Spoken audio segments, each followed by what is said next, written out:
এবার চাষি ভাই বা কৃষক বন্ধুদের জন্য দারুণ খুশির খবর ঘোষণা হয়ে গেল। এতদিন পর্যন্ত কৃষক বন্ধু প্রকল্পে যারা যারা আবেদন করছিলেন, অনেকেই কিন্তু টাকা পাচ্ছিলেন না। তবে এবার কৃষক বন্ধু প্রকল্পে আবেদনের নতুন নিয়ম চালু হয়ে গেছে।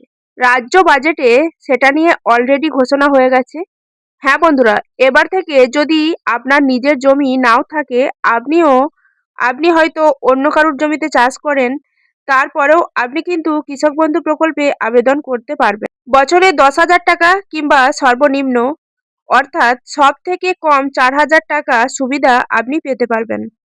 তো বর্তমানে বাজেটে মুখ্যমন্ত্রী মমতা বন্দ্যোপাধ্যায় এই কৃষক বন্ধু প্রকল্প নিয়ে কি জানিয়েছেন বা এই টাকা দেওয়া নিয়ে কি আপডেট রয়েছে, চলুন মুখ্যমন্ত্রীর মুখেই আপনারা এক এক করে শুনে নিন।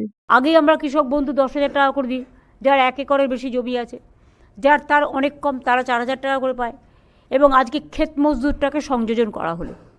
এটা একটা বলতে পারেন, এটা একটা বিরাট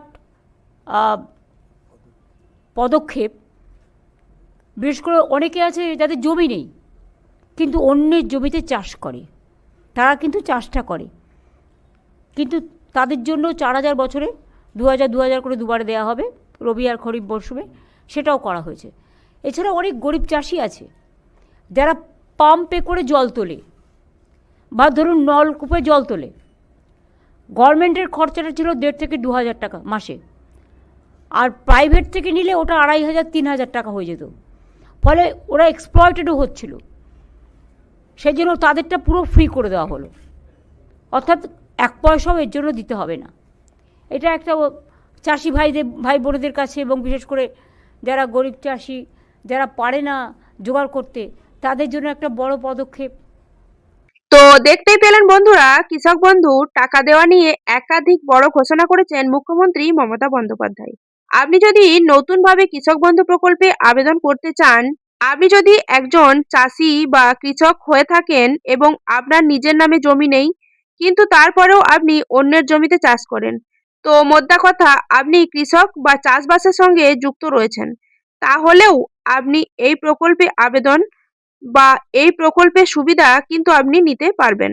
তো বছরে 10,000 টাকা কিংবা 4,000 টাকা সুবিধা আপনি কিন্তু পেয়ে যাবেন। দুটো কিস্তিতে টাকা দেওয়া হয়। তো সেই ক্ষেত্রে আপনিও যে কোনো একটি পরিমাণের টাকা হয়তো আপনার ব্যাংক অ্যাকাউন্টে দেওয়া হতে পারে। তো যাদের নিজের নামে জমি নেই, তো তারা কতটা পরিমাণে জমি চাষ করেন, হয়তো এই নিয়ে নতুন কোনো আপডেট আসবে, আর সেটা এলেও আপনাদেরকে আমি জানিয়ে দেব। আর আপনি কৃষক বন্ধু প্রকল্পে নতুন করে আবেদন করতে চাইছেন কিনা, আপনার নিজের নামে জমি আছে কিনা, আপনি অন্যের জমিতে চাষ করেন কিনা, কিংবা আপনি কৃষক বন্ধু প্রকল্পের টাকা আগে থেকেই পাচ্ছেন কিনা, আর এই কৃষক বন্ধু প্রকল্প নিয়ে যদি আপনার পার্সোনাল কোনো মতামত থাকে, সেটা আমাকে অবশ্যই কমেন্টে লিখে জানাবেন। আর যদি ভিডিও ভালো লাগে অবশ্যই লাইক কমেন্ট শেয়ার করে পাশে থাকবেন। ধন্যবাদ।